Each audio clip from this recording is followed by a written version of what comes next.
Hi, welcome to another episode of Money Script Monday. My name is Brian Manderscheid.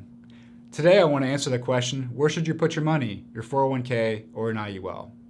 Now to answer that question, I would say it really depends on your individual situation, which is why it's important to work with a qualified advisor.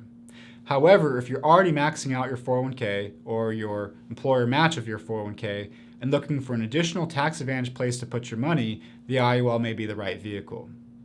What I want to talk about today is a widely available yet rarely discussed retirement strategy specifically designed for high-income earners. To do that, I want to talk about the IRS required distributions, the tax selections that the IRS allows us to choose, as well as some additional considerations. So first, let's talk about the IRS required distributions. This actually comes as a shock to many retirees who may actually find themselves in a higher tax position than their working years. The reason being is the IRS actually requires you to take minimum distributions starting age 70 and a half on any tax qualified account, like let's say a 401k, IRA, etc. Additionally, if we take a look at this graph, there's a bell curve effect on our account value of our 401k as well. So there's starting at age 70 and a half, based on the IRS publication 590, the uniform distribution table, there is a divisor of 27.4%. What that equates to at age 70 and a half is a withdrawal rate of roughly 3.65%. So let's say hypothetically you're earning 7% rate of return. You have to withdraw roughly half of that, 3.65%. You're not going to experience a lot of growth in your portfolio beginning off. Now once we get to age 87, as you age, the divisor reduces, which increases your withdrawal rate. And at age 87, the withdrawal rate is actually 7%. So again, that same scenario, a 7% rate of return with a 7% withdrawal in this scenario, now we have a flattening effect on our 401k. Now as we age past age 87, at age 90, there's actually a 10.5% withdrawal rate. So not only are we taking all the gains, we're actually starting to eat into principal, which is why you can see this falling off effect in the latter years of life. Now, if you don't take your required distributions that the IRS requires, there's actually up to a 50% penalty for not doing so. Now, if we look at this shaded selection from ages 75 to 95, that's actually your 401k balance will actually be within 10% of your peak value during that 20-year time frame. So regardless of the rate of return you earn during your retirement years, because of the increasing withdrawal rate, your 401k will never properly grow and accumulate like you may have expected. Additionally, what happens when your 401k is transferred to the next generation? Well, again, over that time frame, age 75 to 95, is likely when most people are going to pass away with a life expectancy of, let's say, age 87 or a little before that. So again, with our 10% peak income value, your kids are likely to be within the age range of, let's say, 55 to 65. Over that period of time, they're likely in their highest income earning years of their life. So during the working years, they may be at a 24% tax rate. If you pass away and transfer this large 401k balance to your kids, that may actually bump them up into the highest marginal tax rate of 37%. So we talked about the IRS required distributions. Let's talk about the tax selections that the IRS allows us to choose.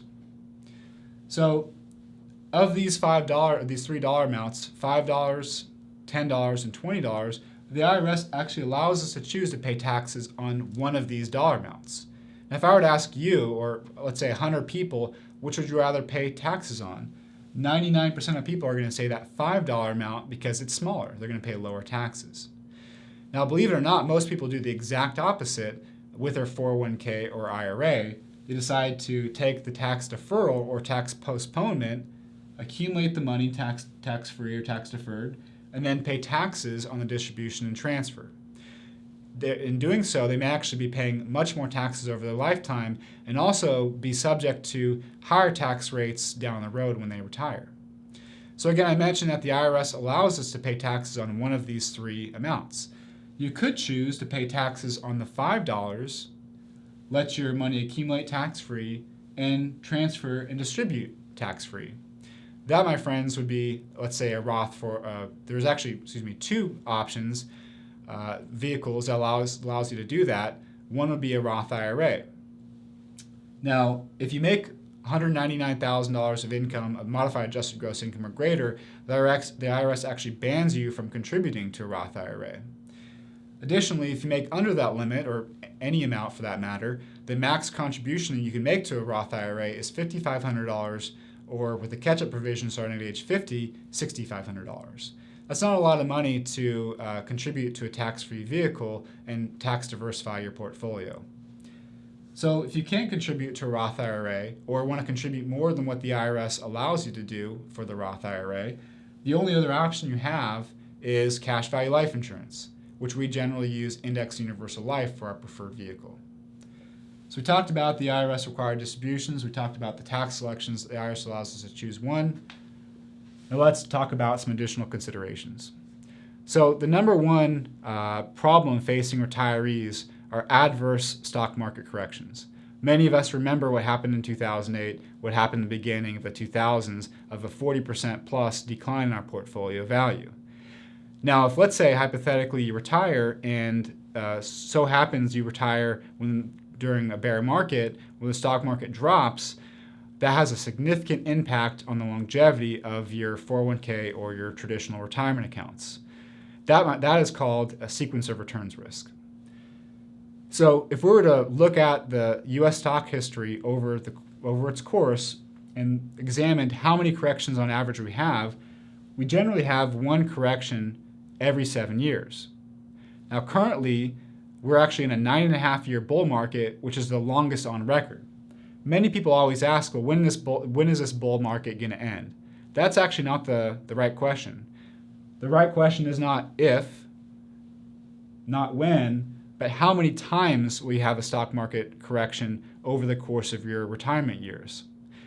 Now, if, let's say, you retire at 65, live to age 86, 21 years, you're likely to have 3 stock market corrections over that time frame, which could significantly impact your ability to safely retire. Now, other than the tax benefits of the IUL, the second greatest benefit is the ability for the IUL to guarantee your cash value against these adverse stock market corrections. The way the IUL works, it allows you to participate in the upside of an equity index up to a cap or a limiting factor, but the trade-off is a 0% annual floor. So if the stock market goes down 40% like it did in 2008, you would actually receive 0% and not lose any of your principal due to those adverse stock market corrections. So to wrap things up, today we talked about the IRS required distributions, one of the problems facing 401ks. We talked about the tax selections that the IRS allows us to choose one. We talked about some additional considerations regarding the stock market. Now, to go back to the question, where should you put your money, your 401k or an IUL, what I would say is it makes sense to tax diversify your portfolio. Just like modern portfolio theory, which basically says we should allocate a portion of our money to equities for growth, a portion of our money to fixed income for stability, like bonds, cash value life insurance, and annuities, we should also tax diversify our portfolio to hedge against future tax rate increases. The likelihood is we're likely to experience tax rate volatility over our lifetime. New administrations will come in and change what we today call permanent tax laws, either upwards or downwards. Having money in both taxable, tax-deferred, and tax-free positions allows us to better hedge against tax rate volatility over both our working years and our retirement years. So the answer doesn't have to be 401k or IUL. These two vehicles actually work together in unison and in harmony to allow us to hedge against tax rate volatility, the upwards and downwards climb of tax rates over both your working years and your retirement years. So with that, folks, thank you very much for tuning in today. We'll see you next time.